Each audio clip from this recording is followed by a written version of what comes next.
है, आयुर्वेद जो ऋषि परंपरा से जुड़ी हुए है, आयुर्वेद जो भारतीय संस्कृति से जुड़ा हुए है, तो इसको जो है पूरा भारत में इसका ज्ञान देने के लिए आज हम लोग फ्री ऑनलाइन सेशन जो है श्री मेहुल भाई आचार्य जी, वैद्य मेहुल भाई आचार्य जी जो स्टार्ट कर रहे हैं संस्कृति आर्य गुरुकुलम। आचार्य जी 14 साल बनारस में संस्कृत में विद्याभ्यास हुआ था गुरुकुल में। उसके बाद पिछले 12 साल से जो है अपना जीवन अपना गुरु भक्ति से, गुरु का एक मिशन है पूरा भारत को विश्व गुरु बनाने का, गुरुकुल सिस्टम वापस लेके आने का, उस मिशन में जुड़े हुए हैं, दिन रात काम करते हैं और डेली डेली 12 घंटे शास्त्र पठन भी करते हैं, क्योंकि वो ज्ञान हमें देना है बोल के। तो आप सबको जो है, हम सब लोग बहुत बहुत ही जो है सौभाग्य है हमारा। हम मुझे कॉल्स आए हैं जम्मू से लेके केरल तक, जो कश्मीर से कन्याकुमारी तक जो है मुझे कॉल्स आया है आज। तो पूरा भारत को एक प्रिंसिपल जुड़ सकती है, वो है आचार्य को सेंटर में रखना। अगर हम सब लोग मिलके, अगर मेघालय एजुकेशन सिस्टम इतना बर्बाद नहीं करने से ये पूरा भारत जुड़ सकता था ये सेशंस को। मेघालय एजुकेशन सिस्टम दो चीज की है हमें, सिर्फ लेना सिखाया, देना नहीं सिखाया। हम सब लोग देना सीखने से सारे के सारे लोग इस मिशन का जो है वॉलंटियर बन सकते थे और पूरा भारत को जुड़ सकते थे और एक दिन में भारत को स्वस्थ बना सकते थे। ओके। और देना में एक चीज है, इंडिविजुअल एफर्ट्स और यूनाइटेड एफर्ट्स। सब लोग अलग अलग जगह गड्ढा खरीदने वाले बहुत लोग हैं, मेरा ऑर्गेनाइजेशन, मेरा एनजीओ, मेरा संस्था, मेरा मठ, मेरा मेरा मेरा मेरा हजार मेरा रख के बैठे हैं, अलग जगह गड्ढा खोदते हैं, लेकिन उस ऐसे पानी नहीं निकलेगा। सब लोग मिलके अपना ब्रांड नेम को छोड़ के अटैचमेंट मिशन को जुड़ने से पूरा भारत को स्वस्थ बनाना एक दिन का काम है। मैं आपसे जो है प्रणाम करके, चरणों को प्रणाम करके रिक्वेस्ट कर रहा हूँ। अभी छोटे छोटे बच्चों को कैंसर आ रहा है, पूरा भारत जो है अस्वस्थ भारत है, पूरा भारत जहर का रहा है। तो इसमें हम सब लोग निस्वार्थ भावना से जुड़ेंगे। एक ही गुरु दक्षिणा है, ये सब तो फ्री फ्री नॉलेज है, मैक्सिमम लोगों को फॉरवर्ड कीजिए।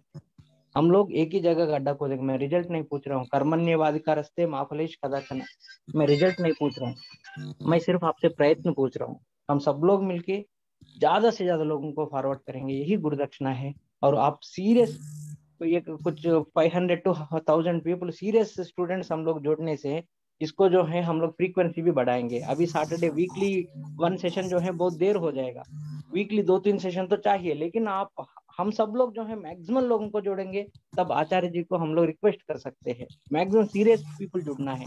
ये घर घर तक पहुंचना है, सिर्फ डॉक्टर्स के लिए नहीं है, हर एक माँ को चाहिए जो श्वास लेते हैं, जो जिंदा है, उन सबके लिए ये ज्ञान है।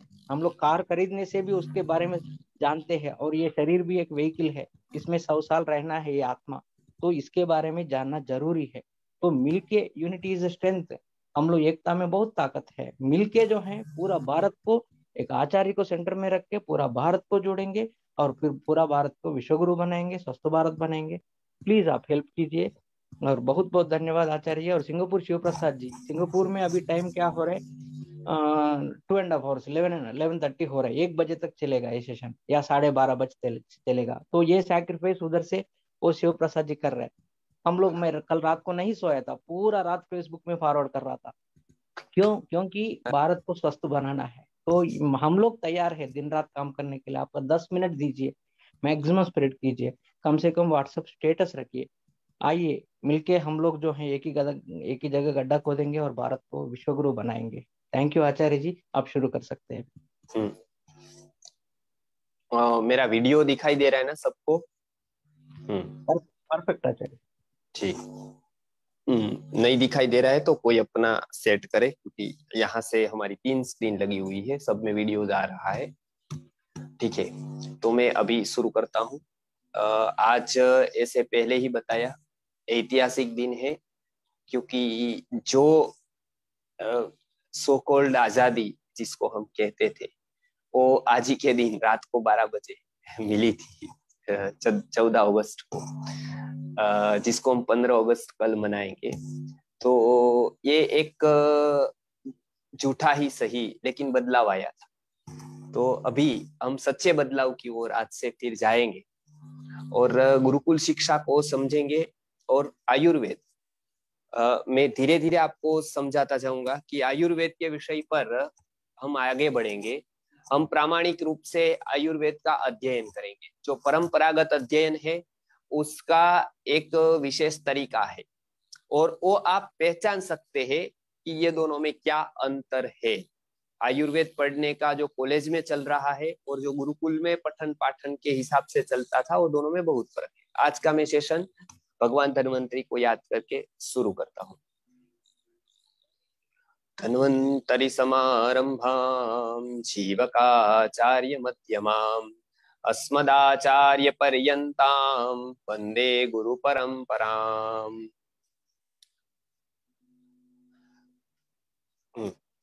अभी आयुर्वेद, इसका तो हम बहुत जगह पर नाम सुनते हैं, हर एक जगह पर आयुर्वेद। अभी कोरोना आया था तो आयुर्वेद आयुर्वेद आयुर्वेद, पूरे विश्व में आयुर्वेद का नाम गया प्रोडक्ट के जरिए, ज्ञान के जरिए नहीं गया, प्रोडक्ट के जरिए गया। कोई कंपनी ने प्रोडक्ट बना कर दी, किसी ने कुछ कहा, किसी ने अदरक मिर्ची की चाय दी, किसी ने कुछ दिया, किसी ने कोई काढ़ा दिया, और वो आयुर्वेद पूरे जगत में गया और वो प्रोडक्ट गई, ऐसा आयुर्वेद गया, ऐसा हम मानते। वो आधा सत्य है। आयुर्वेद इतना सरल नहीं, पहली बात तो बहुत ही गहरा साइंस है और वो एक जीने का विज्ञान है। वो बाहरी उपयोग की कोई चीज हम लेते हैं उससे हम आयुर्वेद जी रहे हैं, ऐसा नहीं। तो सबसे पहले हमको आयुर्वेद समझना है। धीरे धीरे धीरे धीरे समझ में आता जाएगा क्या है आयुर्वेद। फिर हम उसके चिकित्सा का सिद्धांत को भी आसानी से समझ सकते हैं, आहार विहार को भी आसानी से समझ सकते हैं, हमारे स्वास्थ्य को भी समझ सकते हैं और हम खुद स्वस्थ रह सकते हैं और दूसरों को स्वस्थ रहने में मदद कर सकते हैं। यह सबसे बड़ा पुण्य है।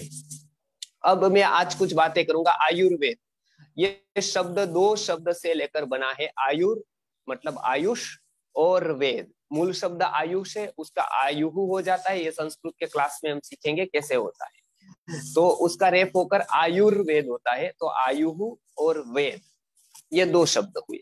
आयुहु अर्थात होता है हमारा समग्र जीवन, जीवन का एक भाग नहीं अपितु समग्र जीवन। आयु अर्थात शरीर नहीं है, इसलिए आयुर्वेद वो केवल शरीर का विज्ञान नहीं है। आयु अर्थात होता है जीवन, और जीवन ये समग्रता में बटा है। जीवन मतलब शरीर भी है, जीवन अर्थात मन भी है, बुद्धि भी है, चित्त भी है, चेतना भी है, आत्मा भी है। ये सब मिलकर होता है आयु।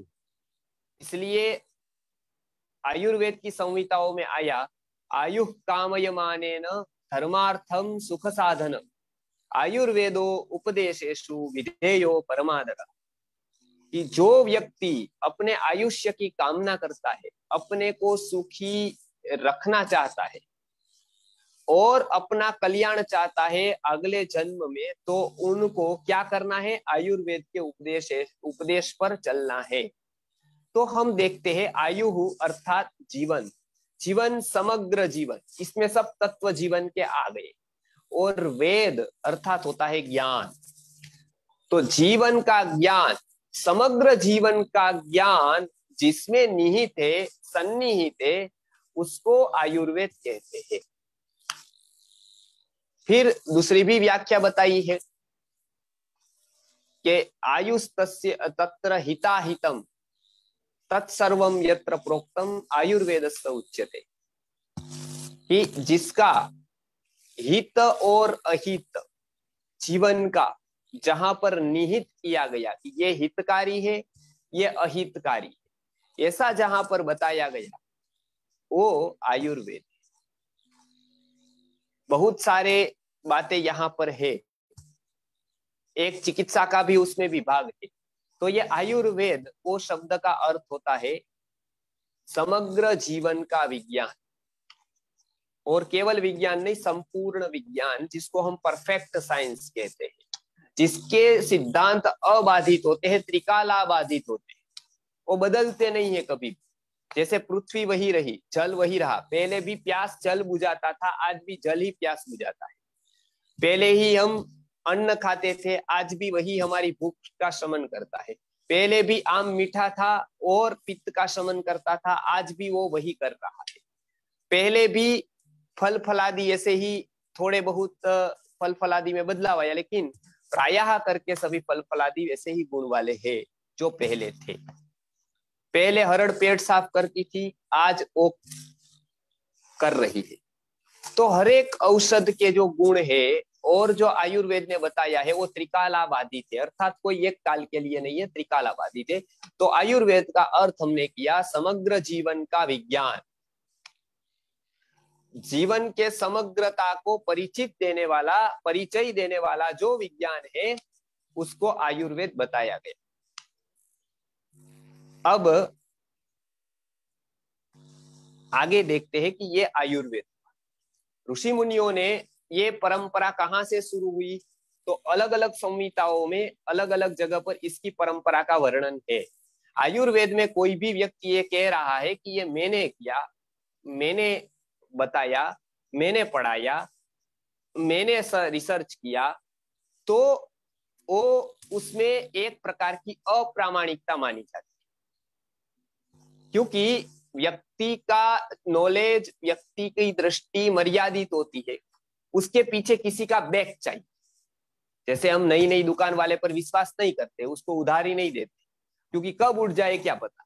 लेकिन जो 50 साल पुरानी, 60 साल पुरानी पेढ़ी होती है, कंपनी होती है, उस पर विश्वास करते हैं, उसके शेयर लेते हैं, उसमें हम इन्वेस्ट करते हैं। क्यों? क्योंकि हमको पता है बहुत पुरानी है तो बहुत टिकेगी, कम पुरानी है कम टिकेगी, और अभी आई है पता नहीं कब उठे। तो ये भारत ने ये साइंस बताया कि बहुत पुरानी परंपरा है, बहुत टिकने वाली, मध्यम अभी आई है अभी जाने वाली, और अभी ही हुई है रिसेंटली, तो क्या होगा पता नहीं।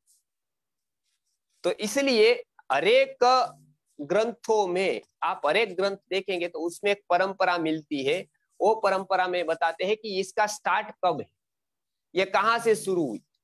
गीता में भी आपने देखे तो कृष्ण ने ये नहीं बताया कि मैंने ये रिसर्च कर दिया। हाँ, गीता से पीएचडी करने वाले ऐसा अवश्य बताते हैं कि मैंने ये ढूंढ लिया है और मैंने अपना ये रिसर्च पूरा का पूरा मैंने अपना रिसर्च किया है। तो ये वो क्या कहते हैं कि ये अनादि परंपरा से आया है। इमं विवस्वते योगम प्रोक्तवान अहम अव्ययम विवस्वान मनवे प्राह मनुरीक्ष्वाकवे ब्रवीत एवं परंपरा प्राप्तम इमं राजर्षयो विदुः। ये भगवान कृष्ण ने गीता में बताया। ऐसे चरक ने चरक संहिता में, सुश्रुत संहिता में बताया कि ये परंपरा जो है वो ब्रह्मा से शुरू।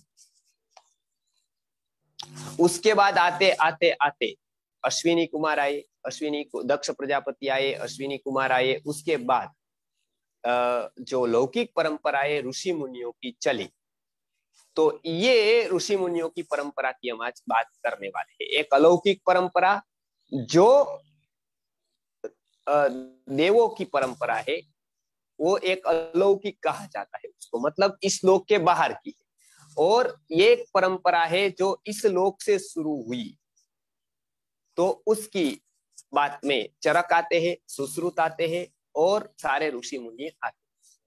फिर बहुत सारे हैं, जतुकर्ण है, भेल है, पराशर है, तो अग्निवेश है, आत्रेय है। वो क्या क्या किस किस का फील्ड है वो हम अवश्य ही बात करेंगे। इसके लिए संहिताओं में अलग अलग वर्णन किया है। तो आपको ये पता चल गया आयुर्वेद की शुरुआत ब्रह्मा से हुई, अर्थात सृष्टि के आदि में हुई। ब्रह्मा अर्थात एक ऐसा माना जाता है कि वो सृष्टि में आदि में। तो जब जितनी पुरानी सृष्टि उतना पुराना आयुर्वेद, जितनी पुरानी सृष्टि है उतना ही पुराना आयुर्वेद है। अर्थात वो बहुत ही विश्वस्त है, विश्वास करने लायक है। जैसे पुरानी कंपनी विश्वास लायक होती है क्योंकि उसका बहुत ही जड़ जमी होती है, उसी तरह से आयुर्वेद ने अनेक अनेक अनेक प्रयोग करके, अनेक बार एक्सपेरिमेंट करके एक एक चीज को परखा है, एक एक को समझा है, उसके उपयोग को समझा है, उसके आहार को समझा है, उसके लाभ को समझा है, उसकी हानि को भी समझा है। ये पूरा का पूरा एक जीवन दर्शन आयुर्वेद ने दिया। और वो तब दिया जब यूरोप कंट्रीज में कपड़े नहीं, कपड़े सीने की कला नहीं थी, तब भारत में पेट को सीने का आता था, उदर की सर्जरी होती थी, माथे की सर्जरी होती थी, गले की सर्जरी की जाती थी, नाक की सर्जरी राइनोप्लास्टी की जाती थी, हाथ पैर की चमड़ी कहाँ से ली जाए उसका पूरा का पूरा विज्ञान दिया जाता। तो आप एक समझे, आयुर्वेद अर्थात जीवन का विज्ञान। लिखते जाइए आप आगे।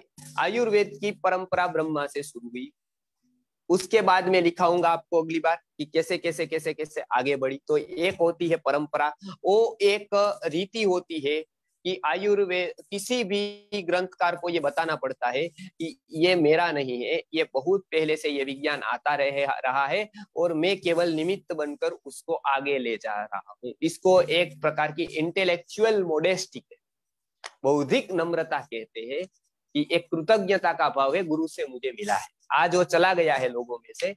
तो लेकिन ये आयुर्वेद की एक प्रामाणिकता है, जिसका मिला है उसको, उससे याद करे, उसकी बात रखे, उसका नाम ले।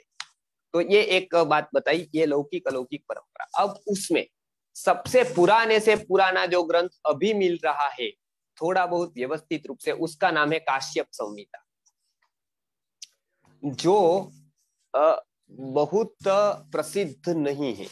उसके ऊपर गुरुवर्य ने, हमारे पूज्य गुरुवर्य विश्वनाथ गुरुजी ने उसके ऊपर बहुत कार्य किया है, और जो अभी के जहां जहां पर पाठ नहीं मिल रहे हैं वो भी संशोधित करके हमने हमारे पास रखे हैं। हम भी काश्यप संहिता छपवाएंगे तो जो मिल रही है उससे कहीं बड़ी हम छपवाएंगे। तो इसके लिए गुरुजी ने बहुत प्रयत्न किया, क्योंकि वो पूरी की पूरी जल गई थी। मैं कभी उसका इतिहास बताऊंगा कि वो कितनी प्रतें भारत में थी और कहां कहां पर आग लगी।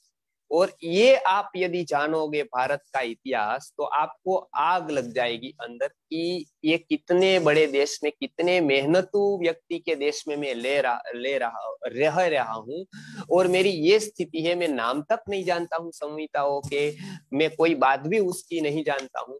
तो मैं कभी उसकी बात बताऊंगा कि क्या क्या उसका महत्व है।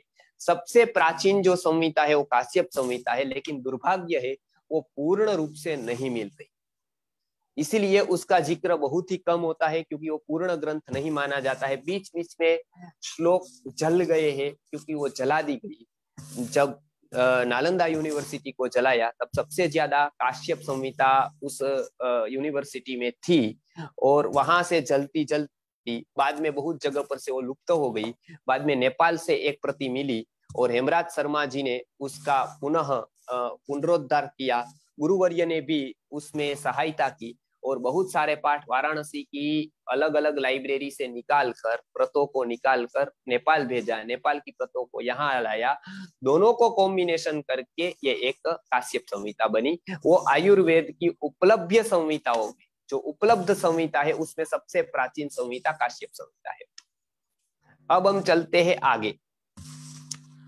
उसके बाद चरक संहिता मिलती है, जो अग्निवेश का जो तंत्र था उसका प्रतिसंस्कार चरक मुनि ने किया है। इसलिए ऐसा बताया जाता है, अग्निवेशे कृते तंत्रे चरक प्रतिसंस्कृते।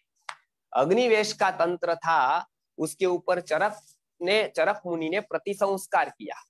अब चरक मुनि बहुत ही प्रसिद्ध आयुर्वेद के ऋषि है, तो चरक बनकर आयुर्वेद लिखा, पतंजलि बनकर योग सूत्र लिखा, और पतंजलि बनकर ही आगे पाणिनि व्याकरण के ऊपर उनका महाभाष्य लिखा।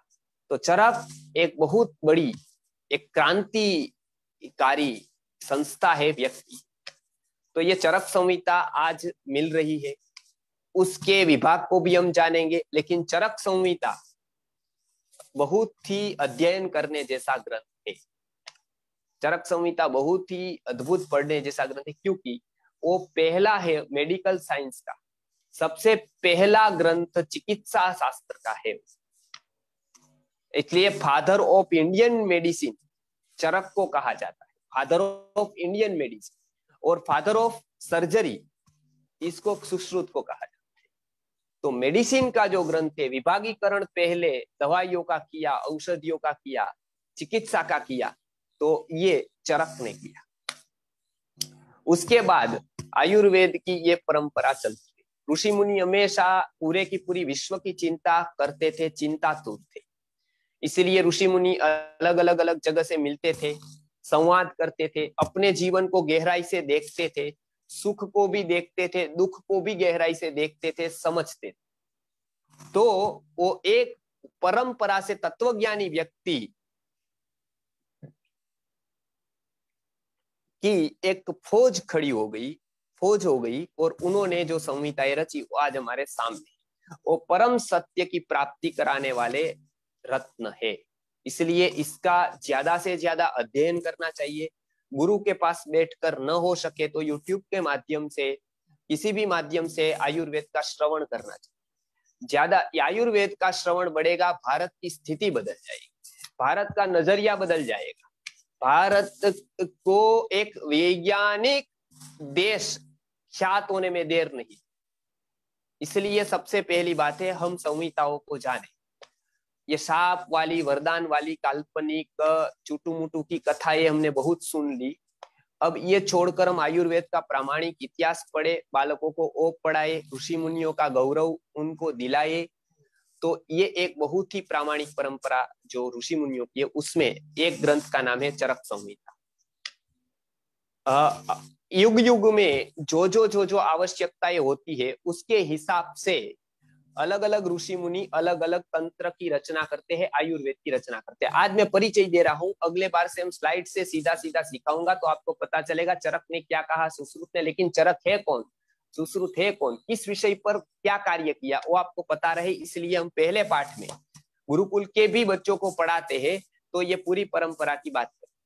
तो सबसे पहले कृतयुग के वैद्य अत्रि माने जाते हैं। अनेक ऋषि मुनि हुए हैं, लेकिन ग्रंथकार कोई ही ऋषि मुनि हुआ है। ऋषि मुनि बहुत हुए, बहुत ऋषि मुनि पढ़ाते थे, बहुत लोग जंगल में घूमते थे, लेकिन बहुत ऋषि मुनि ऐसे थे जो ग्रंथ लिखते थे। तो ग्रंथ लिखने वाली परंपरा चरक, सुश्रुत, वाग्भट वगैरह की आई। लेकिन अत्रि थे वो कृत युग के, सतयुग के वैद्य थे। इसलिए बताया अत्रि कृतयुगे वैद्य। क्यों? क्योंकि उस काल पे व्यक्ति की चेतना ऊपर के स्तर पर थी। उस समय तप करते थे, तप की एक रेस लगी हुई थी। आज कैसे पैसे की लगी हुई है सबको, कोई इतना कमाता है, कोई इतना कमाता है, कोई इतना कमाता है, कोई उससे ज्यादा कमाता है। तो पूरा का पूरा 1 से 10 में नाम आता है, किसी का 20 में, किसी का 50 में, और फोर्ब्स उसकी पूरी मैगजीन निकालता है और पूरे नंबर देता है। लेकिन ऐसा विद्या में नहीं होता है कि किसकी विद्या ज्यादा है, तब किसने किया, उसकी फोर्ब्स कभी भी गिनती नहीं करेगा। हिमालय में कितने लोग तप कर रहे हैं या कहाँ क्या कौन कर रहा है, इसकी कोई मैगजीन, उसकी कोई प्रकार की यादी तैयार नहीं करेंगे, लेकिन पैसे की करेंगे। उस समय था तो सत्य को प्रधानता दी जाती। तो इसलिए रोग भी ऐसे होते थे, अधिक तप किया, शरीर क्रूश हो गया, शरीर शक्तिहीन हो गया, तो क्या चिकित्सा करें। तो अत्रि ने पूरी चिकित्सा इसके ऊपर लिखी है, उसकी बात मैं करूंगा। उपवास करना है तो कैसे करें, उपवास के क्या नियम है, मन में आए ऐसे उपवास कर दे, या उपवास के भी कुछ नियम है। तो उपवास के नियम क्या है, किस तरह से करें, तो इसकी पूरी की पूरी डिटेल अत्रि ने दी है। इसलिए बताया जाता है अत्रि कृतयुगे वैद्य। फिर द्वापर युग आया। द्वापर युग में सबसे ज्यादा युद्ध हुए, भारत के इतिहास में सबसे ज्यादा युद्ध द्वापर में हुए। अब द्वापर में युद्ध हुए तो उसमें शल्य चिकित्सा का कार्य था। तो शल्य चिकित्सा के सर्जरी का काम था, क्योंकि कुछ लग गया, कुछ अंदर तीर चला गया। मैंने आज ऐसे आदिवासी के गांव देखे हैं, हमारे मनसुख भाई सुवागिया करके एक है यहाँ पर, मैं बुलाऊंगा उनको जल्दी एक बार हमारे लेक्चर के लिए, कृषि का। तो वो गाँव में जाते हैं, गाँव में काम करते हैं। तो वहां पर आज भी आदिवासी कैसे गाँव है जो एक तीर मारते हैं, भिलावा नामक एक वनस्पति आती है, उसका तीर लगाने से वो तीर यदि चला जाएगा आपके अंदर तो तुरंत मृत्यु हो जाती। केवल तीर, जीरो टेक्नोलॉजी, कोई बंदूक नहीं, कोई लाइसेंस नहीं, कुछ नहीं, एक तीर है, वो केवल भिलावे के रस से जबोड़ डुबो देते हैं, और इतना एक डोरी वाला तीर होता है, दूर से वो तीर मार देते हैं। तीर मारने के बाद वो व्यक्ति को लग गई यदि यहाँ यहाँ यहाँ चेस्ट में, 10 मिनट में वो व्यक्ति मर जाएगा। तो आज भी आदिवासी के गांवों में ये तीर चल रहा है, जहरी तीर आज मारते हैं। तो सुश्रुत के समय पर युद्ध होता था, तो इस तरह के अस्त्र शस्त्र से घात होते थे, तो इसलिए सर्जरी की जरूरत पड़ती थी।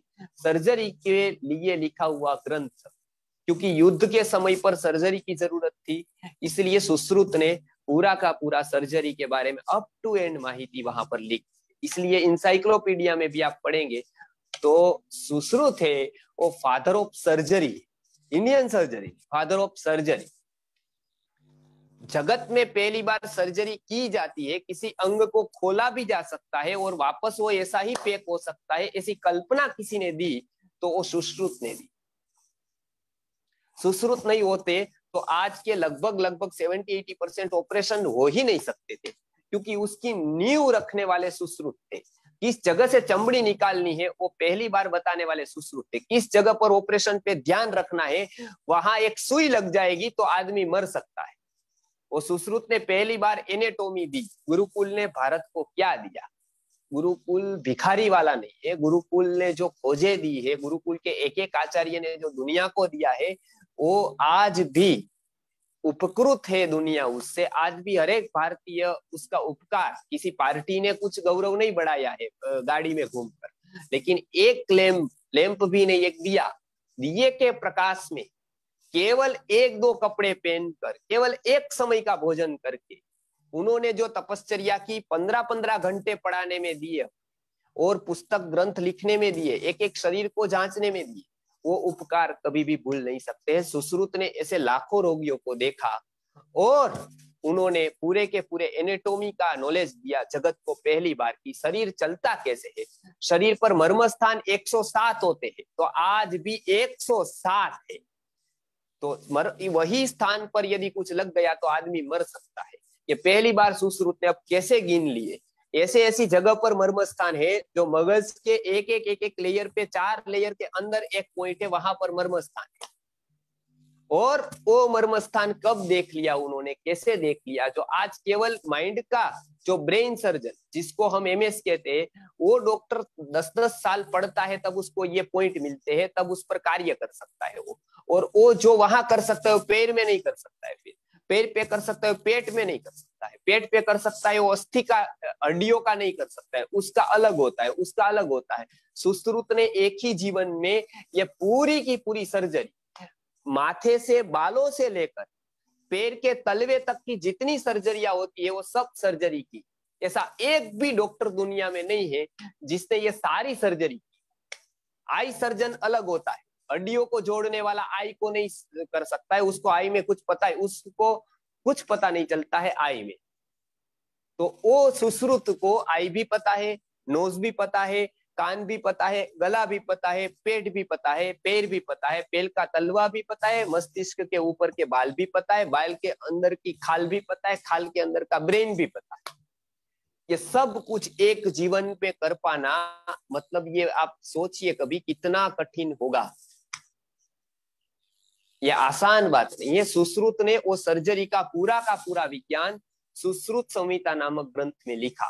केवल कर पाना और उसको फिर लिख देना बहुत कठिन बात होती है, उसको फिर पढ़ा देना तो कितना कठिन बात है। लेकिन ये हुआ, सर्जरी की खोज भारत ने की और वो सक्सेसफुल हुई, इसलिए युद्ध में ज्यादातर सैनिक बच जाते थे सुश्रुत की सर्जरी के कारण। बहुत सारी सर्जरी की मैं कथा आपको कहूंगा कि कितनी कितनी सर्जरी कितनी जगह पर हुई है, उसका श्रेय सुश्रुत को जाता है। तो चरक हुए पहले, उसके बाद हुए सुश्रुत। चरक ने मेडिसिन पर काम किया, औषधियों पर काम किया, सर्जरी पर कम काम किया, लेकिन सुश्रुत ने मुख्यतः से सर्जरी पर काम किया। और उन्होंने जो ग्रंथ लिखा उसका नाम है सुश्रुत संहिता। तो सुश्रुतो द्वापरे स्मृतः। द्वापर युग में वैद्य कौन है? द्वापर युग में किसकी महत्ता है? तो सुश्रुत मुनि की महत्ता है। अब आगे, कलो वाग्भट नामा तु गरिमा अत्र प्रदर्श्यते। कलयुग में वाग्भट की गरिमा है। क्यों वाग्भट की गरिमा है? क्योंकि कलयुग में तप करने से रोग नहीं होंगे। किसी को ऐसा सुना कि बहुत तप किया और बीमार हो गया? आपने कभी नहीं सुना होगा। हाँ, बहुत खा लिया और बीमार है, ऐसा बहुत लोग है मेरे ध्यान। मैं पहले ही कहता हूं, अभी ओवरफीड से रोग हो रहे। लोग खा ही रहे, सुबह खाया, मन हो गया तो फिर चाय पी ली, फिर नाश्ता किया, फिर खाया, फिर खाया, फिर खाया। हमको लगता है कभी कभी कि ये खाने के लिए ही आया है, इसका कोई प्रयोजन ही नहीं है खाने का। फिर भगवान को धर के खाते हैं और नहीं रह पाते हैं तो कि चलो और थोड़ी गिल्टी है कि नहीं खाना, तो भगवान को धर के खाते। तो ये खाने के लिए ही आया है, इसलिए खाने का महत्व। तो तप नहीं करते, तप के कारण रोग नहीं हो, तो किसके कारण होंगे? लड़ाई होगी, लेकिन लड़ाई के लिए जो हथियार होंगे वो तो एक ही 47 से मार देगा, सर्जरी की जरूरत नहीं रहेगी, पूरा हो गया, राम राम। AK-47 से कोई किसी को मार देता, उसमें क्या सर्जरी कहाँ करेगी? तो लड़ाई से भी सीधे मर जाएंगे लोग, बराबर, तो उसमें भी जरूरत नहीं रहेगी इतनी। तो किस में आएगी? अब सबसे ज्यादा बीमार क्यों पड़ेंगे पता है? आहार विहार के नियमों को भूलकर यथेष्ट अपने आप लोग जिएंगे पशु की तरह, अपने आप लोग जिएंगे पशु की तरह। कलयुग, त्रेता का आधा भाग द्वापर में जाता है, मतलब उसमें जाता है, आधा भाग इस तरफ आता है। तो ओ ऋषि मुख्य 3, त्रेता युग, मध्य युग है। तो इसके लिए एक एक एक एक एक्सट्रीम लेवल के वैद्य बताए। तो ये एक्सट्रीम लेवल कलयुग में आएगा। क्या होगा कलयुग में? कि आहार विहार के नियमों को व्यक्ति भूल जाए। कैसा आहार लेना है कोई बात नहीं, जो आए वो खाओ, कैसा विहार करना है कोई बात नहीं। और चिकित्सक भी ऐसा बताएंगे, एलोपैथी डॉक्टर के पास जाए, सर क्या खा सकते हैं? सब खा सकते हैं। बुखार आया क्या खा सकते हैं? बोलेंगे सब खा सकते हैं। आप जाओ, फिर गोली के पहले क्या लेना है? तो ब्रेड लेनी है, बिस्किट लेना है, उसके ऊपर ये गोली लेनी है, और दूध के ऊपर फिर दूध पीना है। तो आयुर्वेद का कहता है कि यदि आपने बुखार में दूध पी लिया तो वो दूध बहुत महंगा पड़ेगा। एक ही दूध है, उसके गुण भी बताए, और वही दूध को बुखार में लेने का मना किया। साइंटिस्ट कौन है? डॉक्टर है या ऋषि? तो ये एक साइंस से उसको बताया। तो ये आहार विहार के नियमों को जहां पर बताया वो वाग्भट है। कलो वाग्भट नाम आतु। कलयुग में किसकी प्रतिष्ठा है? वाग्भट की। वाग्भट में 2 ग्रंथ दिए, अष्टांग। ऐसे तो बहुत ग्रंथ वाग्भट ने लिखे, लेकिन 2 ग्रंथ मुख्य है। उसमें से एक है अष्टांग हृदय और एक है अष्टांग संग्रह। ये 2 देकर वाग्भट ने प्रायः आयुर्वेद का निचोड़ दे दिया। चरक और सुश्रुत का मिलकर जो हुआ अभी के काल में उपयोगी, वो वाग्भट ने पूरा अपनी अष्टांग हृदयम और अष्टांग संग्रह में दिया। लेकिन वो पढ़ने के लिए बहुत सूक्ष्म बुद्धि चाहिए। न्याय के सिद्धांत पक्के यदि आते हो, न्याय की आपको बराबर पकड़ हो, संस्कृत बराबर आता हो, तो वाग्भट समझा जा सकता है। बाकी वाग्भट को जानना समझना बहुत कठिन है।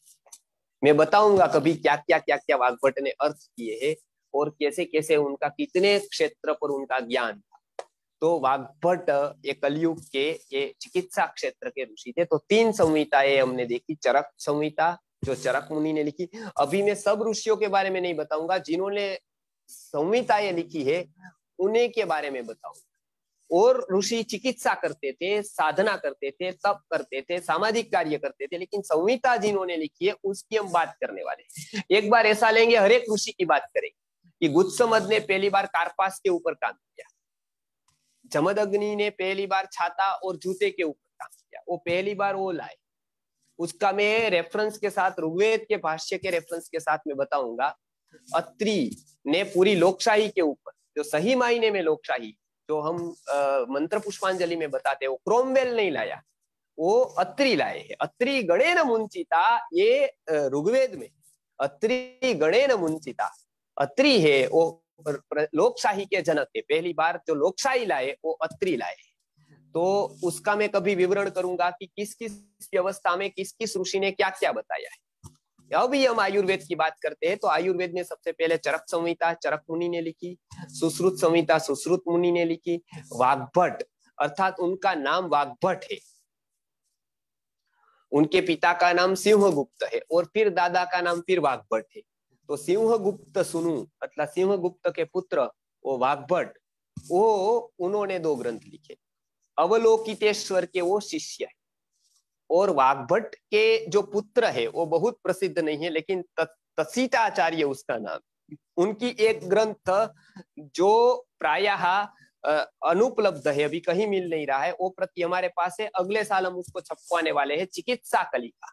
वाग्भट का सारा सार उनके बेटे ने तसीटाचार्य ने उसमें लिखा है, चिकित्सा कलिका नामक ग्रंथ में। बहुत अच्छे प्रयोग बताए हैं।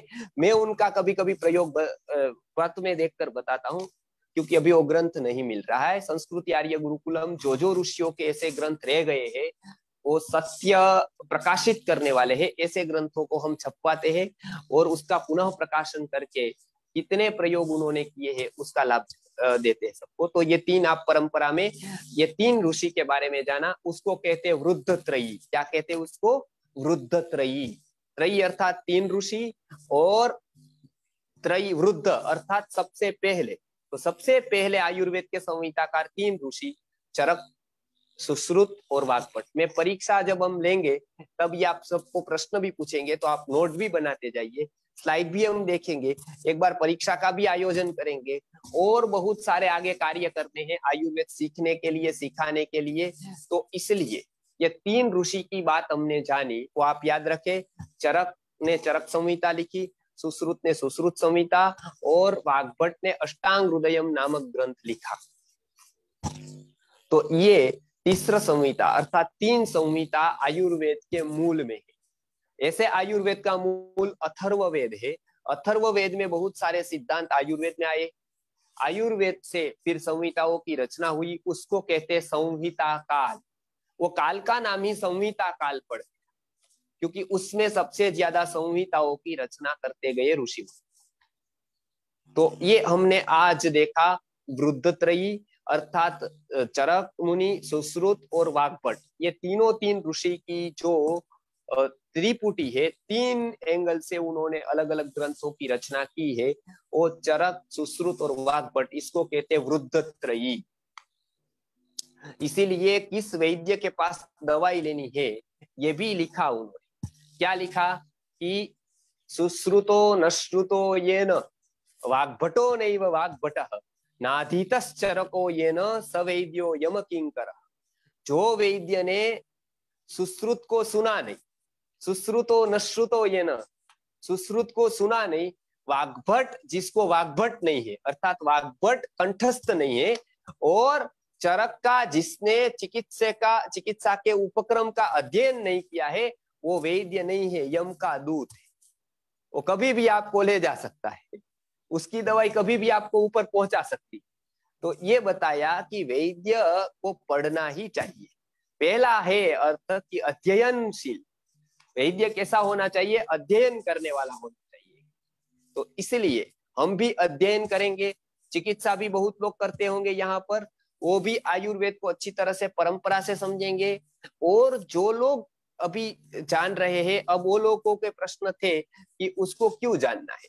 मैं बताता हूं कि आयुर्वेद ऑप्शनल सब्जेक्ट नहीं है। पहली बात, आयुर्वेद ऑप्शनल के कोई किसी को सीखना है किसी को नहीं सीखना, ऐसा नहीं। आयुर्वेद सबके लिए है, पहले ही बता दिया था, क्योंकि शरीर सबके पास है, ये सबका विषय है। कोई बीएमएस वाले का ही है और दूसरों का नहीं है, ऐसा नहीं है। सबके लिए आयुर्वेद है। और जब सब लोग पढ़ते थे तब भारत में बीमारियां नहीं थी, क्योंकि हर एक व्यक्ति अपने स्वास्थ्य का ध्यान रखता था, अपने स्वास्थ्य के बारे में ज्ञात होता था। तो हर एक व्यक्ति अपना आहार विहार खुद चुन सकता था, आहार विहार खुद विवेक से अपना सकता था, और वो स्वस्थ रहता था।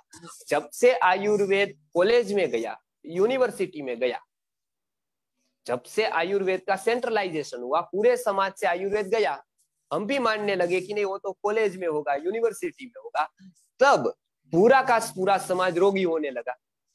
अब रोग को निकालना है समाज में से, डायबिटीज को, ब्लड प्रेशर को, वेरिकोज वेइन को, बहुत सारे रोग ऐसे हैं। ये तो मैं केवल शरीर के बता रहा हूँ, मन से तो हर एक व्यक्ति रोगी है। शरीर से 70% है, लेकिन मन से 95% या क्या है 99% रोगी है मन से। तो मन से निकालना है तो क्या करना पड़ेगा? आयुर्वेद को घर घर पे ले जाए। आयुर्वेद कॉलेज यूनिवर्सिटी में ले जाकर घर घर से रोग नहीं निकले। तो घर घर पर यदि रोग निकालना है तो घर घर ले जाने के लिए हमको पढ़ना पड़ेगा। पहली बात, आप जुड़ते हैं, मैं करता हूँ, सिखाने के लिए मैं तैयार हूँ गुरुकुल की परंपरा, लेकिन अपेक्षा आपसे यही रखता हूँ, गंभीरता से आप जुड़िए, आप मेहनत करिए। आयुर्वेद सरल से सरल पद्धति से मैं सिखाऊं, और जहां जहां पर भी मैंने मेडिकल कॉलेज में लेक्चर लिए हैं, आयुर्वेद कॉलेज में लेक्चर लिए हैं, कोई भी MD MS डॉक्टर कहीं से भी संहिता ग्रंथ के बारे में मुझे पूछ सकता है। ऐसा नहीं है मैं केवल YouTube के वीडियो देखकर आपको ये बता रहा हूँ। आपको पता ही होगा मैंने अध्ययन किया है और 8-8 साल मैंने संहिता का एक सूत्र रटा है। तो आप मुझे कभी भी, पिछली बार हम कमेंट की थी किसी ने, तो मैंने यही जवाब दिया था कि मैंने गुरुवर्य से और गुरुवर्य ने अपने गुरुवर्य से जो परंपरा से अध्ययन किया है वो संस्कृत आर्य गुरुकुलम में आज भी है। तो औषध का, निर्माण का और चिकित्सा के क्षेत्र का जो कार्य है वो हम पूरे के पूरे साथ करेंगे। कोई अभिमान नहीं है मुझे, लेकिन आप सब भी उतने गंभीर हो जाइए, मुझे आपसे कुछ लेना नहीं है। ये बात आप भूल जाइए कि भाई मुझे आपसे कुछ चाहिए, मुझे किसी से कुछ नहीं चाहिए। ये पहला गुरुकुल का नियम, मुझे किसी को चिट नहीं करना है बस। हाँ, लेकिन आपके पास से मुझे तत्परता चाहिए, आपको सीखने की जो जिज्ञासा है वो आप में दिखनी चाहिए, आलस्य नहीं होना चाहिए। जो गुरुजी मुझसे अपेक्षा रखते थे वो मैं आपसे अपेक्षा रखता हूँ। तो आसानी से मैं आपको आयुर्वेद सिखाऊंगा। ये कहीं पर भी आपको प्रश्न रहे आप मुझे पूछ सकते हैं, और जवाब देना मेरा कर्तव्य होता है, क्योंकि मैं इस गुरुकुल परंपरा का आचार्य हूँ। तो मैं आपको डिस्कार्ड नहीं कर सकता हूँ, और मैं आपको सरल से सरल पद्धति से आपके बालकों को, आपको सबको आयुर्वेद का ये ज्ञान जो आपको विदेशों में भी कहीं नहीं मिलेगा, हजारों लाखों फीस देने के बाद, कॉलेज में, यूनिवर्सिटी में डेफिनेटली नहीं मिलेगा। ये एक जगह पे मिल सकता है, वो है गुरुकुल, गुरुकुल की परंपरा में। तो बहुत सारे गुरुकुल है, उसमें संस्कृत आर्य गुरुकुलम प्रामाणिक रूप से कार्य कर रहा है कि हर एक जगह पर आयुर्वेद की पुनः प्रतिष्ठा हमको करनी है, मिशन खड़ा करना है। लेकिन इसके पहले आपको पढ़ना है। तो मैं एक पढ़ाते जाऊंगा, आपको नहीं समझ में आए आप जुड़े रहिए, आपको अवश्य ऐसी बातें जानने को मिलेगी जो आपको अवश्य ही लाभ देगी अपनी प्रैक्टिस में। आप न्यूज देखेंगे कोई लाभ नहीं होगा, लेकिन आपके जीवन में, आपकी परिवार में, आपके चिकित्सा व्यवसाय में ये अवश्य ही लाभ देगा। मैं ऐसे प्रयोग भी बताने वाला हूं कि वो अद्भुत प्रयोग है ऋषि मुनियों के दिए हुए। तो आज हमने जाना 3 के बारे में, चरक मुनि के बारे में, सुश्रुत मुनि के बारे में और वाग्भट जी के बारे में। तो ये 3 को रुद्रत्रयी कहते हैं। ये देखा, तीनों की संहिताएं देखी। अब उसमें कितने कितने स्थान है, किस तरह से उसको हम पढ़ सकते हैं, क्या उनकी रीति है, ये हम अगली बार देखने वाले हैं। 8 अंगों के बारे में कि आयुर्वेद अष्टांग क्यों है, जैसे अष्टांग हृदय, अष्टांग संग्रह। तो ये अष्टांग अर्थात क्या, 8 अंग आयुर्वेद के कौन से हैं। मॉडर्न मेडिसिन में भी यही प्रकार दूसरी तरह से निकाले हैं, लेकिन यही 8 प्रकार है जो ऋषि मुनियों ने सबसे पहले बताए हैं कि चिकित्सा के कितने प्रकार हो सकते हैं अलग अलग। तो ये 8 प्रकार की चिकित्सा जो आयुर्वेद में बताई है उसकी मैं बात करूंगा। आयुर्वेद चिकित्सा को बहुत पवित्र समझता है। राम राज्य में भी भ्रष्टाचार था 1%, लेकिन 2 क्षेत्र में कभी भी भ्रष्टाचार नहीं चल सकता है। उसमें से एक है शैक्षिक व्यक्ति, शिक्षण में कभी भ्रष्टाचार नहीं चलेगा। शिक्षण कौन देगा, वो बता रहा है कि उसने भी गुरुकुल किया, उसने भी गुरुकुल किया, उसने भी गुरुकुल किया। क्या होगा, उसका पास जीवन है क्या, कोई 50 लोगों के पास से इकट्ठा जाकर के या चीट करके फिर गुरुकुल करते, उस स्पार्क नहीं रहता है। गुरुकुल कभी भी जो है ये भ्रष्टाचार नहीं कर सकता है। गुरुकुल का आचार्य ऋषि मुनि कभी भ्रष्टाचारी नहीं हो सकता है। एक दूसरी बात, चिकित्सा के क्षेत्र में कोई भी व्यक्ति भ्रष्टाचार करेगा उसका बड़ा पाप उसको भुगतना पड़ेगा। इसलिए आपको लालच है तो आप इस फील्ड में न आए, चिकित्सा न करें। आप धन्वंतरी की दी हुई आपको, आप इस तरह से चिकित्सा करेंगे ना, आप धूल भी देंगे अच्छा हो जाएगा लोगों, ये गारंटी है। आप ये भाव से चिकित्सा करें कि मैं एक धन्वंतरी का सेवक हूं, जो मुझे बताया है उतना ही मुझे लेना है। मैं एक भी ये वैद्य को बताया है कि आप ज्यादा लोगे तो आप नरक में। तो इसलिए हम प्रामाणिकता से पूरा पढ़ेंगे, सबसे पहले पढ़ना है और उसके बाद हमको अच्छी तरह से उसमें आगे बढ़कर लोगों को बताना है, लोगों को पढ़ाना है। अच्छी तरह से साइंटिफिक वे से हम अपनी बातें रखेंगे कि क्या क्या उसमें है। आज हर एक का ऑप्शन आयुर्वेद में है, लेकिन उसको पढ़ना पड़ेगा, उसको सीखना पड़ेगा। तो आज मैंने इतनी बातें कही, अगली बार आप ये सब बातें याद रखिए, पॉइंट्स को आप नोट डाउन कीजिए, और अगली बार फिर मैं आऊंगा तो अगले शनिवार को हम अष्टांग आयुर्वेद जानेंगे, 8 अंगों को जानेंगे, 8 अंगों का क्या क्या महत्व है वो हम जानेंगे। सरल भाषा में मैं पूरी स्लाइड के साथ आपको समझाऊंगा कि इतने अंग है, ये अंगों का ये कार्य है, आयुर्वेद का ये 8 अंगों की पूरी चिकित्सा विभक्त हुई है, तो आप आसानी से उसको समझ पाएंगे। तो ये आयुर्वेद का महत्व है। आयुर्वेद के बारे में आज हमने इतना देखा, भगवान धन्वंतरी को याद किया, उनकी परंपरा में जो जो ऋषि आए हैं, जो संहिताकार है, उनको हमने आज लिया। अगली बार हम चिकित्सा के अंगों को 8 अंग है उसके बारे में हम स्लाइड बनाकर बताएंगे, और धीरे धीरे उसके बाद पंचमहाभूत है, त्रिदोष सिद्धांत है, शरीर की क्रियाएं कैसी होती है, क्या होता है उसमें, आयुर्वेद की दृष्टि से हम क्या कर सकते हैं, उसको हम धीरे धीरे समझते जाएंगे, और समझकर अपने जीवन पे उसको उतारेंगे, इसका मनन करेंगे, चिंतन करेंगे। जल्दी जितने ज्यादा से ज्यादा मैं आपको स्लाइड शेयर कर पाऊं, मैं आपको जानकारी दे पाऊं, वो मैं प्रयत्न करता हूं, और पूरी टीम यहाँ पर उसी के लिए लगी है कि आपको निस्वार्थ भाव से, राजेश्वर राव जी है, रात भर बैठकर फेसबुक पर करते हैं, व्हाट्सएप पर शेयर करते हैं, रात भर बैठकर सबको जगाते हैं, केवल निस्वार्थ भाव से। ऋषि मुनियों का जो ज्ञान है, और वो जब जगाते हैं तब मैं अध्ययन कर पाता हूँ, मैं ही करता तो फिर मैं अध्ययन कब करता। तो सबकी टीम वर्क है ये। यहाँ पर स्लाइड बनाकर कोई मुझे दे रहा है, यहाँ से कुछ नितिन जी है वो पेपर में पब्लिश कर रहे हैं कलकत्ता से, पूरा पिछली बार दिल्ली से 2-3 लोग हैं वो वहां से मुझे हेल्प कर रहे हैं। यहाँ से बहुत युवा अभी जो बिल्कुल ही ये निस्वार्थ भाव से प्रभावित होकर अपना अपना समय देकर लिख रहे हैं। मेरी जो मैं बोलता हूँ वो लिख लेते हैं, वो लिखकर मुझे कुणाल भाई जी जैसे पूरा का पूरा सेट करके मुझे दे रहे हैं। तो पूरा का पूरा हम लोग जो निस्वार्थ भाव से ये जुड़े हैं, तो ये गुरुजी ने बताया है कि सच्चे प्रेम का तो सारे जहां पे असर होगा, नहीं हुआ तो मानना तेरे प्यार में ही कोई कसूर होगा। यदि आपका असर नहीं पड़ता है सामने वाले पर, तो मानना कि हम में ही कहीं कसूर है। बाकी सच्चा जो दिल का प्रेम होगा हमारा, हृदय शुद्ध होगा हमारा, तो अवश्य ही उसका प्रभाव पड़ेगा, हमारे हृदय की भावनाओं का प्रभाव अवश्य पड़ेगा। सब लोग जानते हैं आज हमने पहली बार 500 क्रॉस कर लिया, इसलिए बहुत लोग बताते मुझे कि 500 के ऊपर सब लोगों को फेसबुक में जाना पड़ा, अभी पूरा का पूरा स्लॉट पूरा हो गया है। इसलिए अभी इतना उत्साहजनक ये रहा राजेश्वर राव जी का प्रयत्न, संपूर्ण स्वदेशी का जो प्रयत्न है। अगली बार इससे भी ज्यादा संख्या को हम बढ़ाएंगे, और बाकी की तैयारी मेरे पर है। आप केवल लोगों को जोड़ दीजिए, एक बार 10 मिनट बिठाना आपका काम है, उसके बाद मेरी गारंटी है कि मैं इतनी तैयारी करके आऊंगा, तो वो मेरा काम है, मैं तैयारी करके आऊंगा। आप तैयारी ये करिए कि आप लोगों को जोड़ने के लिए 1-1 घंटा दीजिए, अच्छे से अच्छी भाषा में उसको लिखकर फॉरवर्ड करके।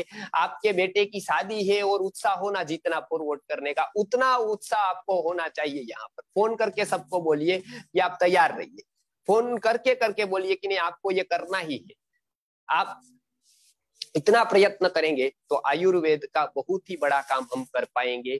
इसी तरह से संस्कृत का, आयुर्वेद का, क्योंकि गुरुजी ने बताया था कि गुरुकुल शिक्षा को वापस लाएंगे। तो अंग्रेजों ने भले ही हमको मारा, हमको डांट दिया, हमको काट दिया हाथ पे, जो कि कोई हमारे आचार्यों का कोई भी उसमें दोष नहीं था, केवल एक कानून के हिसाब से कर दिया।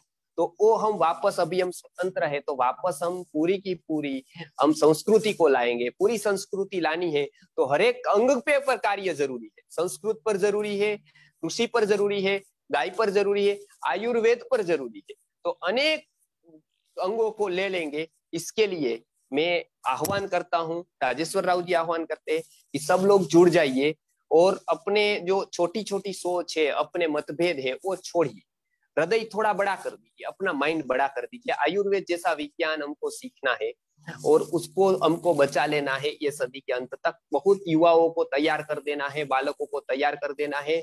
नहीं तो हम लोग यूनिटी में नहीं रहेंगे तो फिर से भारत गुलाम हो सकता है, फिर से हमको जंजीरें बन सकती है, फिर से हमको दुख हो सकता है। ये न हो, इसके लिए गुरुकुल व्यवस्था को टिकाना, बहुत आवश्यक है, और वो टिकाने के लिए आचार्य का जिंदा रहना, आचार्य के तैयार होना वो बहुत जरूरी है। इसलिए आचार्य निर्माण का ये भगीरथ कार्य संस्कृत आर्य गुरुकुलम की गुरुजी ने किया है। रात भर जगकर दो रोटी खाकर जीवन भर, तो उसको हम समझे और आयुर्वेद में उनका आशीर्वाद लेकर, ऋषि मुनियों का आशीर्वाद लेकर हम अध्ययन करें। एक नोट बनाई अपनी आयुर्वेद की, जो आपके लिए यादगार होने वाली है ये नोटबुक। तो आप आयुर्वेद का आज शुभारंभ कर रहे हैं, भले ही आप डॉक्टर हो न हो, इसका कोई महत्व नहीं है। आपके पास पढ़ने की जिज्ञासा है यदि, तो आप डॉक्टर से भी बहुत आगे है। आपके पास ये दिल में भावना है, तो कम से कम मेरी दृष्टि में तो आप बहुत ही आगे है MS MD जैसे डॉक्टरों से, क्योंकि वो देश के लिए कितना काम आते पता नहीं, लेकिन आपका लिखा हुआ, आपका पढ़ा हुआ अवश्य ये देश को काम आएगा। इसके लिए आप नोट बनाइए, अगली बार फिर मैं तैयारी करके आऊंगा और आपको पूरा का पूरा अष्टांग आयुर्वेद समझाऊंगा। नमस्कार, जय धन्वंतरी। अब राजेश्वर राव जी कुछ बताएंगे। कल फिर हम 11 बजे संस्कृत के वर्ग में मिलते हैं। संस्कृत का वर्ग का भी इतना प्रचार आप करिए कि संस्कृत का भी वर्ग हम अच्छी तरह से ले पाएंगे।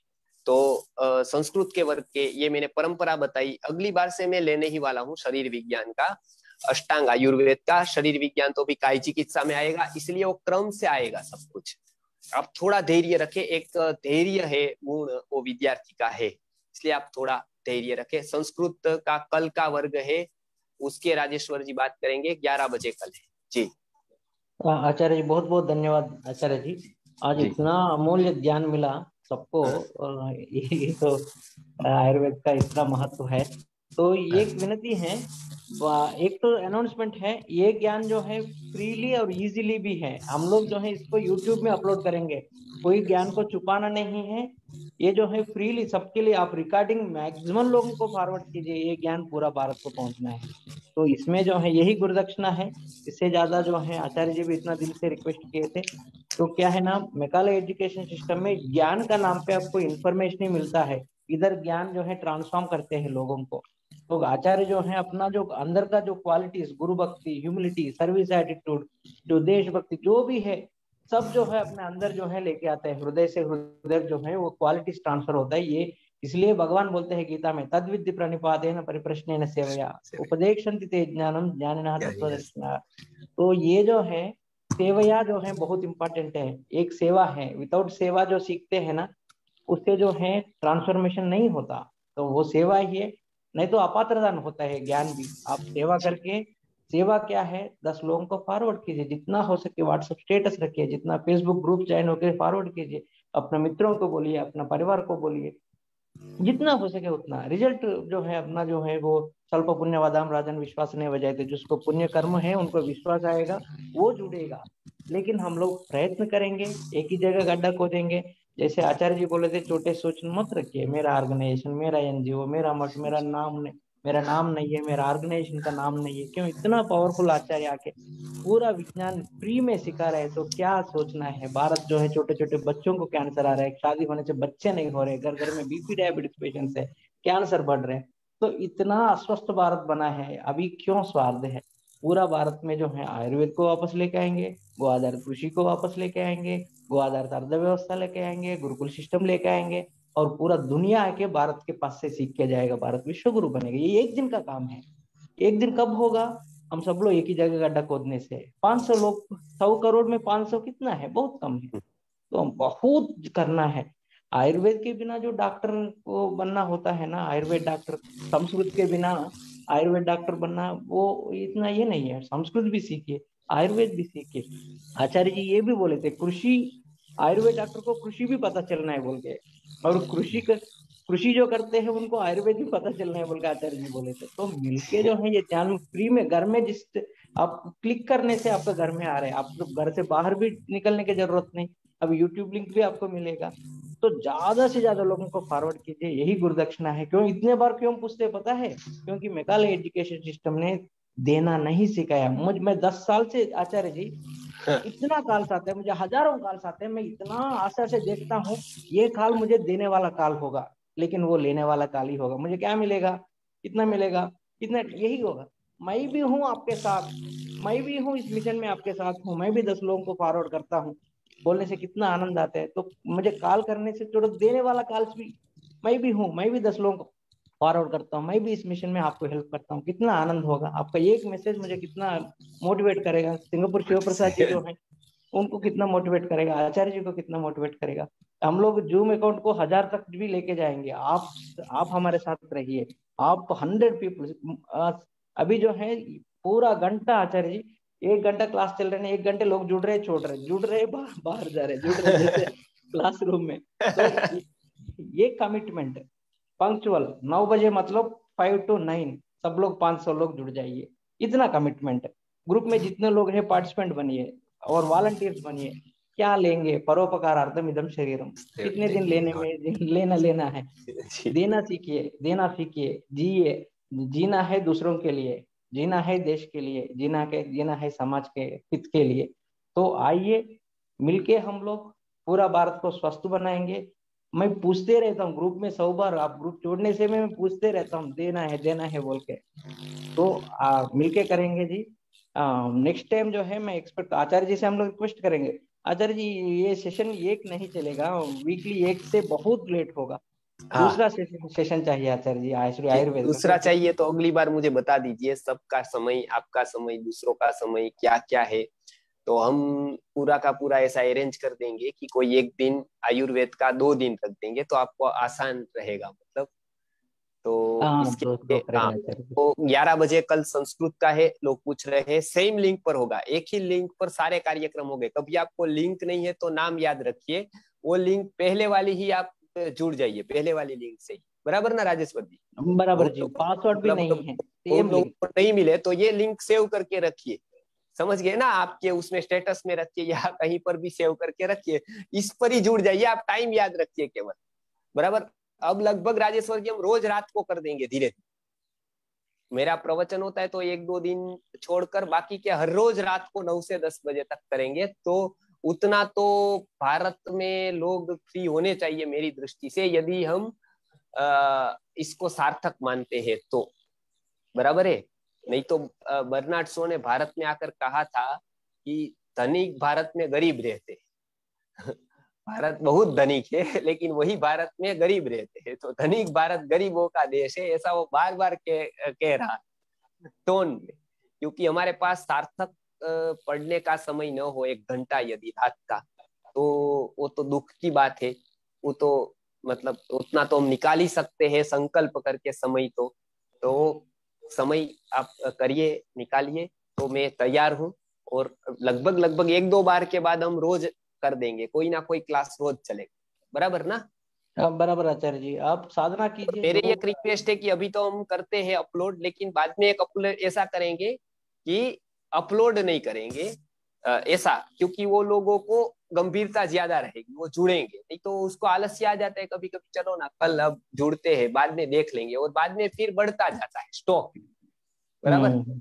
उसके बाद में बहुत लोग उसको जी न्यूज भी देखना है, उसको फिर बहुत ऐसे भी वक्ताओं को सुनना है, बहुत बेकार की बातें भी सुननी है। मेरा क्रम फिर अंत में रह जाता है और फिर मैं निकाल देते हैं मुझको भी। बराबर निष्कार कर देते कि ठीक है तो बोलता रहता है, चलो। तो ठीक है, अभी तो हम पहले वो करेंगे, लेकिन जो जो प्रामाणिक लोग गंभीरता से पढ़ना चाहते हैं वो तो क्लास में ही ज्वाइन हो, ऐसा हम चाहते हैं। तो उसके ऊपर प्रश्नोत्तरी भी रखेंगे। और बहुत कम है, आपने सही बताया, अगले ही बार मैं समय दे दूंगा, हम बात कर लेंगे। तो क्वेश्चंस मुझे भेजिए हाँ, ताकि कोई लोग। भी प्रश्न है आपको वो भेजिए। हाँ, मुझे मेरा नंबर 9449596039, ग्रुप में जुड़ना है तो, या क्वेश्चंस है मुझे भेजिए। हम क्वेश्चंस फिल्टर करके आचार्य जी को, क्योंकि बहुत हाई फाई क्वेश्चंस पूछेंगे बाकी लोगों को समझ में नहीं जाएगा। जो सिलेबस है वो सेशन का उतना ही पूछिए। तो हम लोग अभी सेशन क्वेश्चन आंसर्स के लिए अलग सेशन रखेंगे, आज क्वेश्चन आंसर्स नहीं लेंगे, क्योंकि ठीक। इसका प्रैक्टिस करना है। प्रैक्टिस के बिना जो ज्ञान जो है जहर बन जाती है, आचार्य जी बोले थे लास्ट सेशन में। तो प्रैक्टिस करना है, जो सुने हैं 2 बार सुनना है, उसको लिखना है, उसके बाद डाउट्स आने से वो पूछना है। तो संस्कृत का टाइमिंग फिर से पूछ रहे हैं, आप देख लीजिए, मैसेज किया है। कल सुबह 11 बजे, मतलब रविवार को सुबह 11 बजे सेम लिंक पर आएगा। जी देखिए, आप देख लीजिए, ठीक कोई नंदिनी बहन जी मैसेज भी डाले हैं पूरा लिस्ट कब कब हाँ आए, तो लेकिन ठीक है। आप जुड़िए। लेकिन आचार्य जी बहुत लोग हैं ना इस बार, जितने भी लोग हैं इतना दिल से अच्छे लोग हैं। लोग बोले थे मैं बहुत ऑलरेडी स्प्रेड किया हूँ, ऑलरेडी फॉरवर्ड किया हूँ, ऑलरेडी फॉरवर्ड किया हूँ बोले थे। जम्मू से भी कॉल आए थे एक वॉलंटियर गुप्ता जी का, वो भी बोले अच्छा, थे मैं बहुत लोगों को फॉरवर्ड किया हूँ बोल के। तो बहुत तमिलनाडु से सभी भी जुड़े। ग्रुप में तो आ गया है अब। पूरा वो लग जाएगा ना, कि कौन कौन सही है। बहुत लोग कहते थे कि आयुर्वेद कोई पढ़ा नहीं रहा है, मुझे पढ़ना है, लोग पैसा लेता है, लोग ऐसा।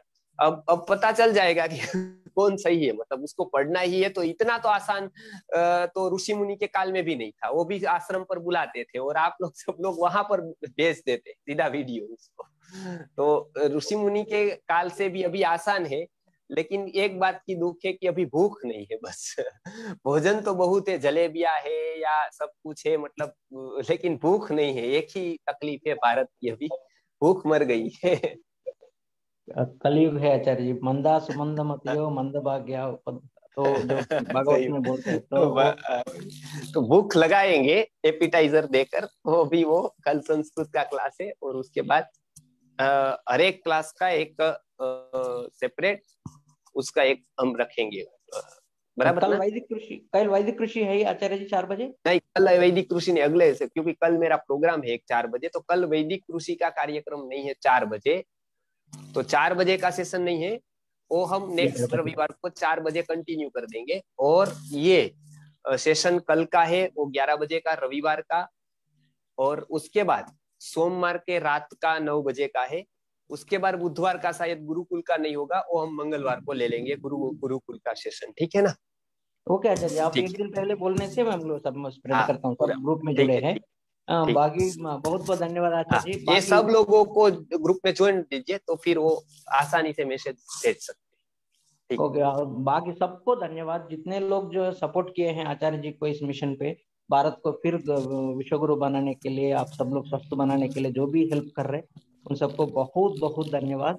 और ठीक। आगे भी ऐसे करते रहिए। अभी रिकॉर्डिंग भेजूंगा, अभी पूरा भारत को स्प्रेड करना है, ये हमारा हम ठीक। सबका एक गोल है, यही गुरु दक्षिणा है। हाँ, बहुत शिव प्रसाद ठीक। गाరు, थैंक यू शिव प्रसाद गाరు। शिव प्रसाद जी को 12:30 1 ठीक। बज रहे ऑलमोस्ट 1 बजे। रात को। ठीक। तो उनका सैक्रिफाइस भी याद रखना है हम सबको। हम सब ठीक। इतने ठीक। लोगों का जो है हम लोग सेवा ले रहे हैं, तो हम थोड़ा देना पड़ता है, तो इसलिए जो ठीक। है हम लोग जो है हेल्प कीजिए प्लीज। बहुत बहुत धन्यवाद आचार्य जी। शिव प्रसाद गाరు, आप सिंगापुर शिव प्रसाद गाరు क्लोज कर सकते हैं।